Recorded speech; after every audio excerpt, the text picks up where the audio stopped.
Now, from WYDC TV, this is Big Fox News at 10. Good evening. Thanks for choosing Big Fox News. I'm Nick Smith. Parents are pushing for the Horsehead Central School District to allow for students to return to full-time in-person learning. Matt Kleindus joins us from Corning with reaction from the superintendent and the steps he's taking to make their demands possible. Good evening, Nick. Several dozen parents will be presenting a petition to the school board tomorrow night calling for a full return to in-person learning.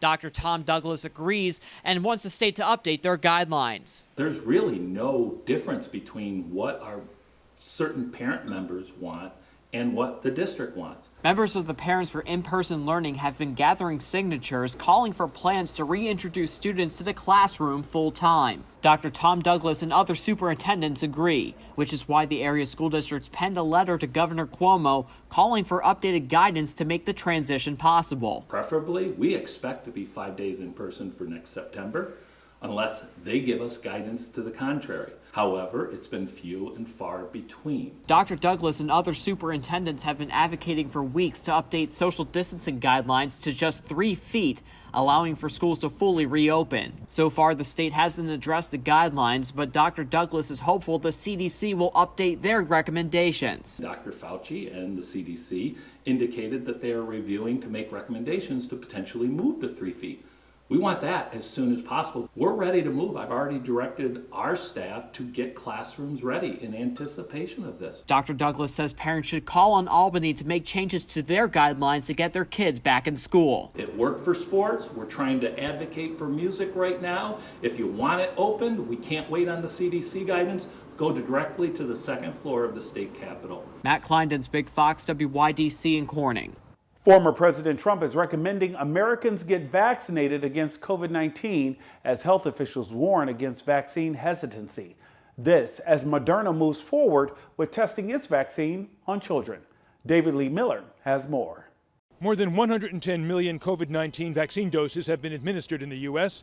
Ohio will join Alaska and Mississippi in opening up vaccinations to all adults later this month, while Connecticut will allow anyone 16 and older to get a shot in early April. Last night, former President Trump urged Americans to get a vaccine when eligible. I would recommend it, and I would recommend it to a lot of people that don't want to get it. It's a great vaccine, it's a safe vaccine, and it's something that works. Meanwhile, the U.S. is one step closer to getting more kids back in school. Moderna has begun studying its vaccine in children 6 months to 11 years old. The company plans to enroll more than 6,700 participants in the U.S. and Canada. Kids can be carriers. They can be asymptomatic carriers. They can transmit the infection. And the debate continues over the safety of AstraZeneca's vaccine amid concerns over blood clots. More than a dozen countries have temporarily halted use of the formula. The EU's medicine regulator urged countries to continue distribution, saying the benefits outweigh the risks. In the UK, officials say enthusiasm for the vaccine remains strong. We're still seeing that, and there's a good reason, because the vaccine keeps you safe and helps protect you. It helps you protect those around you. AstraZeneca's shot has not yet been approved for use in the U.S. In New York, David Lee Miller, Fox News. Governor Cuomo announced that appointments are now available at 10 new mass vaccination sites, including at Corning Community College. Corning's site will open on Friday and will be vaccinating people at the gymnasium and wellness center. The site will operate from 8 a.m. until 7 p.m. daily. Eligible residents are asked to schedule appointments using the state's Am I Eligible website or by calling the COVID vaccination hotline. Having trouble finding a COVID-19 vaccination site? Now you can simply ask Siri to help you find one. COVID-19 specialist Amanda Decker is here to show us how Apple is helping people find a shot. Hey Siri, where can I get a COVID-19 vaccine? Well, you can now add that to the list of things you ask Apple's digital assistant as the company updates its MAPS program to include COVID-19 vaccination sites across the country. The data comes from the Centers for Disease Control and Prevention's Vaccine Finder. Apple Maps will now display info about location, operating hours, phone numbers, and give you a link to the provider's website and a way for users to book an appointment. The program was developed by the Boston Children's Hospital, and it's linked to pharmacies, clinics, and health departments across the country to provide accurate and up-to-date information. Now, the initial rollout includes about 20,000 vaccination sites, but more will be added over the next few weeks. Apple Maps is also marking areas where COVID testing is being performed. Healthcare providers can also submit some information about testing and vaccinations through the Apple Business Register page. Those details will be verified and then added to the map feature for each location as well. I'm COVID-19 specialist Amanda Deckert reporting. A man is in custody after police say he attempted to set fire to a Philadelphia daycare using a Molotov cocktail. Kelly Rule has more. It's very sad. It is very sad. 20 years of owning a chiropractic center on Germantown Avenue in North Philadelphia, and Dr. Ibrahim says someone throwing a Molotov cocktail at the front of a daycare center is a first. Surveillance video obtained by Fox 29 shows a truck blocking the Children's Positive Place 2 daycare center at the time of the crime. But the cameras do show a man start to walk by the storefront next door, turn around, and throw an explosive device. Who would have the right in their mind to do something like that? George Grandy and Candy Garcia live above the daycare. Fortunately, police say children and staff were not inside the location when it happened, but at their center across the street instead. It is very upsetting. Police say they got the call shortly after 9 a.m. Tuesday. The explosive device broke the window, but the fire burned outside the building and did not reach inside. The fire marshal ruled it arson. Police say the man responsible got into a white Toyota on the passenger side and drove off. He was arrested at 2nd and Allegheny Streets. A relief for Dr. Ibrahim, but he is hoping for a stronger police presence here as well. We have to close earlier. We have to wash our shoulders. It's just unbelievable. The unfortunate thing, a lot of kids around here, and they need security. They need to be safe. At this point, it's still unclear why someone would do this. We did reach out to the daycare center, but they did not want to comment. 8 people are dead and a suspect is in custody after a gunman opened fire at 3 different Atlanta area massage parlors over the course of an hour Tuesday night. Holly Furfer is in Atlanta with the latest. A search for clues and clarity in Metro Atlanta. A crime against any community is a crime against us all. Following shootings at 3 different massage parlors on Tuesday that left 8 people dead. We just heard numerous gunshots coming from across the street. The first in Cherokee County around 5 p.m. northwest of the city. Our deputies responded and found multiple gunshot victims. Then about an hour later, authorities 30 miles away in northeast Atlanta responded to a call of a possible robbery. At 5:47, our units responded to 1916 Piedmont Road on a robbery call. Upon arrival, they discovered 3 females shot inside this location. One suspect, 21-year-old Robert Aaron Long, was taken into custody in connection with the shootings. The suspect was on his way to Florida, I believe, and perhaps to carry out additional shootings. Investigators say they will continue to piece together exactly what happened and why. He apparently has an issue, what he considers a sex addiction, and sees these locations as something that allows him to go to these places, and it's a temptation for him that he wanted to eliminate. Authorities in the Atlanta area are increasing patrols around similar businesses. Is this a hate crime? We are still early in this investigation, so we cannot make that determination at this moment. In Atlanta, I'm Holly Furfer reporting. Stay home. That's the message President Joe Biden has for people thinking about crossing into the United States at the southern border. This as his administration scrambles to respond to a surge of unaccompanied migrant children already here, opening a new shelter today. And as Britt Conway reports, officials say more people are on the way. Tens of thousands of people making the dangerous journey to the U.S.-Mexico border. President Joe Biden is asking them not to. I can say quite clearly, don't come, and we're in the process of getting set up. Don't leave your town or city or community. Still, federal officials expect them to keep coming. Most families and adults are being sent back, but all too often, children are crossing by themselves. Thousands are already here, and there's massive overcrowding. A lawyer representing unaccompanied minors says things need to change. It is an untenable situation that the administration needs to address immediately. The administration says it's a work in progress. We are building the capacity to address the needs of those children when they arrive. And that includes using a Dallas convention center to shelter migrant teenage boys, starting today. The crisis these children are facing, these families, has become political. It's a pent-up surge that had started under Donald Trump. And is entirely caused by the actions of this administration. This administration admits there is the perception enforcement is now more relaxed, but they say that there are other elements fueling migrants outside of who's sitting in the White House, like devastation in Central America from 2 hurricanes last year, the toll of the pandemic, and worsening conditions these people are trying to escape. I'm Britt Conway reporting. Lawmakers are looking into extending an important PPP deadline for businesses.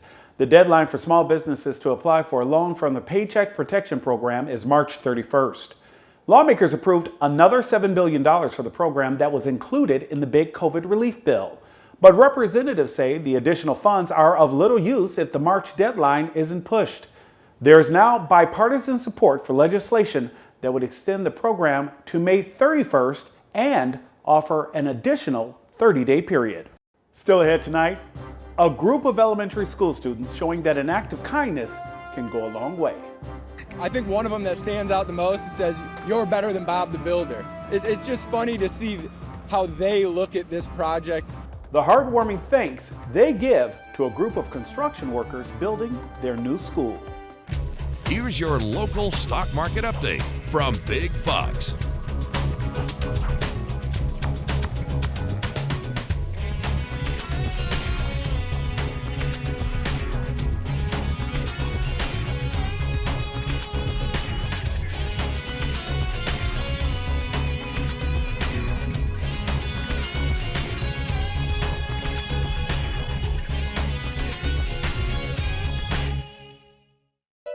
Now, your Twin Tiers forecast from Big Fox. Tonight's Big Fox forecast is brought to you by William Mattar. Good evening, everyone. I'm meteorologist Kim Walker with your weather update. A lot warmer today than it was yesterday, a little bit closer to normal with highs in the 40s. Yesterday, we only stayed in the 30s. 14 degrees warmer in Elmira this afternoon, 10 in Corning, about 12 in Bath, and also in Watkins Glen. So a nice change in weather. A little bit warmer conditions. Here's the deal, though. We have another storm system coming our way, moving out of the Midwest toward the Mid-Atlantic, and it is going to push moisture northward. And so that will result in a few showers during the day. And then as we head into the latter part of the day, colder air will start to move in. And so there could be a wintry mix by the end of the day on Thursday and into the early morning hours on Friday. So here's a look at your hourly planner at around 8 o'clock. We start off around 39 degrees, and we do have the possibility of rain, as you can see, throughout the day. It's going to be off and on. Highs still, though, will be around 46 degrees, 44 by 2 o'clock, and those temperatures will be dropping down in the afternoon as a cold front pushes in. So for tomorrow, showers will be likely, switching over to a wintry precipitation by the end of the day. So let's take a look at our future radar. I'm not expecting any rain or snow or any precipitation through about 4 o'clock in the morning on Thursday. So there will be a little bit of cloud cover moving in, though, and then our chances of rain will start to increase after sunrise. It looks like it becomes more widespread by your lunch hour. There could be an isolated thunderstorm or two, but notice the blue that's showing up as colder air starts to move in by the end of the day. We are expecting this precipitation to be switching over to either a rain-snow mix or all snow. As we head into the evening hours, more snow possible. This will continue through about 10 o'clock in the evening. So in Corning, Elmira, we're going to see a little bit more snow activity in the latter part of the evening before it all clears away. And then on Friday, we're going to start off with some cloud cover, but it is going to be drier. Tonight, we drop down to around 37 degrees in Elmira, about 40 degrees in Corning, and 37 degrees in Watkins Glen. Tomorrow, temperatures will be much like today, maybe even a couple of degrees warmer. Highs will be in the mid to upper 40s. We are expecting that high to be reached right around lunchtime, and then they will be dipping as the cold front pushes in. Cooler conditions for the weekend. In fact, highs on Friday will only be in the 30s. We are going to bump those temperatures up, though, over the weekend. Plenty of sunshine on Saturday and Sunday. Take a look at these temperatures. Yeah, it's going to be a lot better early next week in the 60s. Don't get fixated on herd immunity. That's the message from a top U.S. health official. And the number of U.S. adults who have contracted the coronavirus was possibly twice the number reflected in the official case count in September, according to a new study. Mandy Gaither has more in today's Health Minute. As more shots go into the arms of Americans, top U.S. health officials say achieving herd immunity shouldn't be the focus. Why don't we just say get as many people vaccinated as quickly as you possibly can? And every day that goes by now, with more than 2 million doses going into people, we're getting closer and closer to control of this pandemic. The millions of coronavirus cases confirmed in the U.S. may just be the tip of the iceberg, according to a study published in the medical journal JAMA. Researchers tested the blood of nearly 62,000 Americans who never had symptoms of COVID-19. They say they found more than 4,000 of them had antibodies, meaning they'd had COVID-19 but were apparently asymptomatic. The scientists used that information to estimate that 15.9 million asymptomatic or undiagnosed coronavirus infections were in the U.S. as of September 30th, 2020, while the total number of confirmed positive cases was just over 7.2 million at the end of September, according to Johns Hopkins University. This as a more contagious virus variant known as B.1.1.7 continues to spread across the U.S. Another study linked that variant to a risk of death that was 55% higher than that of earlier strains. Our current models still project by the end of March, early April, B.1.1.7 will be the dominant variant. That's why health officials continue to urge Americans to wear masks, practice social distancing, and wash hands. For Health Minute, I'm Mandy Gaither. At one point during the pandemic, if your loved one had COVID-19, you couldn't visit them at the hospital or nursing home. One man remembers being forced to visit his wife through a screen at a nursing home in Montgomery, Alabama. Brian Henry caught up with him 1 year later. Hey, honey, it's John. Somehow, some way, love found a way. I've got the joy, joy, joy. John Klein visited his wife for the third time in less than a week, another in-person visit since the rules have been relaxed a bit. I love you. How sweet it was for Klein, 12 months worth of window visits and FaceTime just weren't the same. But this is so much better. It was 1 year ago when we captured Klein standing at the screen at John Knox Manor and sang one of their favorite songs. On a hill.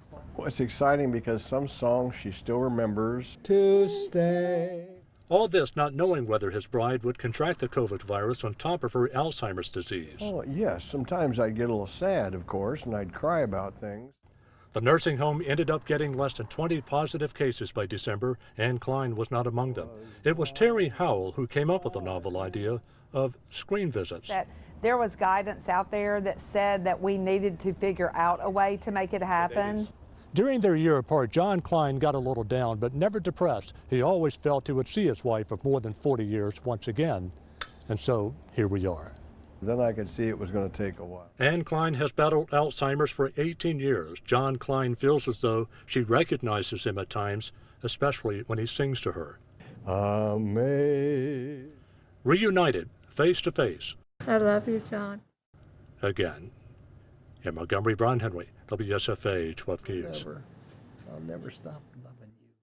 A thank you note can go a long way, but some elementary kids' notes to construction workers building their new school brought some grown men to tears.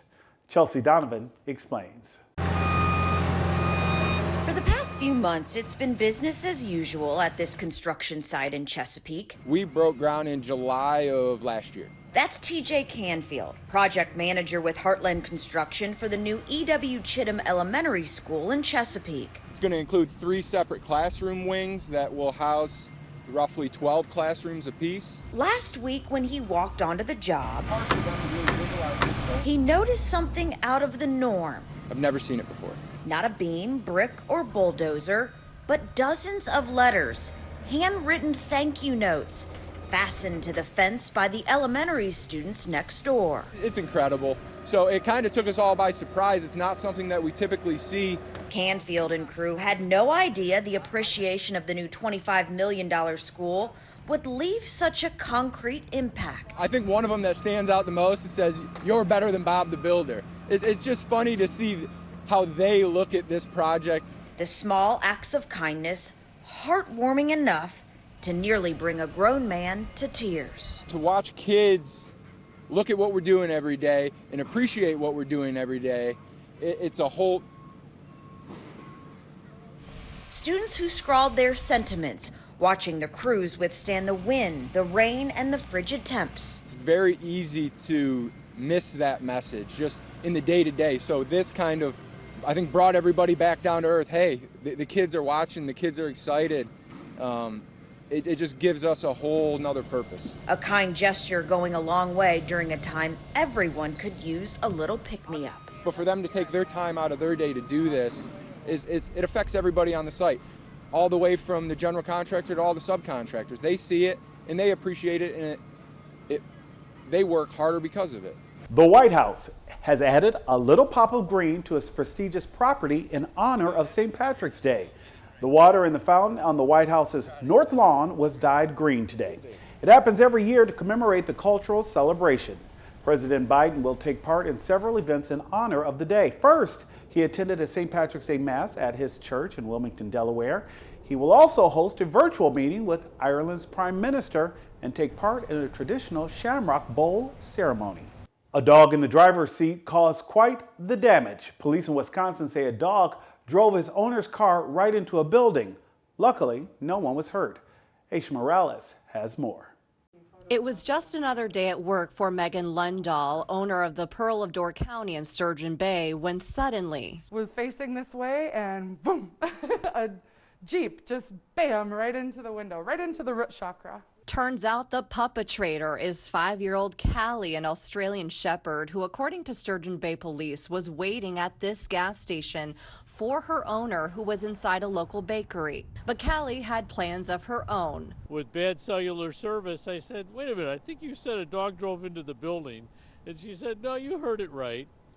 So, of course, 1,000 jokes happen, like, boy, is his rates going up, or, you know, did he have any prior convictions? A bit of a crazy start to the day, but no humans or dogs were hurt. Despite structural damage done to the inside of the building, everyone remains positive about the situation. Unconfirmed reports say Callie may have been making her way next door to this Door County dog store. When officers responded to the scene and they got there, Callie was already in the passenger seat, maybe to avoid suspicion. Sturgeon Bay police say no paw prints were taken, but Callie, with a face that says, "Forgive me," now has a suspended doggy license. Callie's owner says she may have bumped the shifter into drive.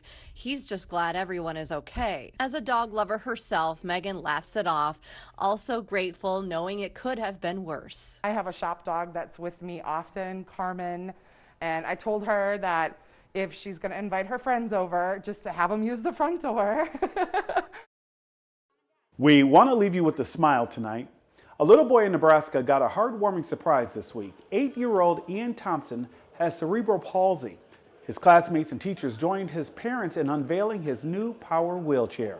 His family was having a very hard time getting the chair, so the school stepped in to help. All the effort paid off, and the family couldn't be more grateful. And we've been fighting for this chair for almost 3 years now. Yes, it's been a long fight. Insurance has denied many times. According to Ian's mother, insurance is paying most of the cost of the chair. She said the New Motion Wheelchair team also helped. Thanks so much for joining us tonight. We hope to see you back here tomorrow. Have a good night.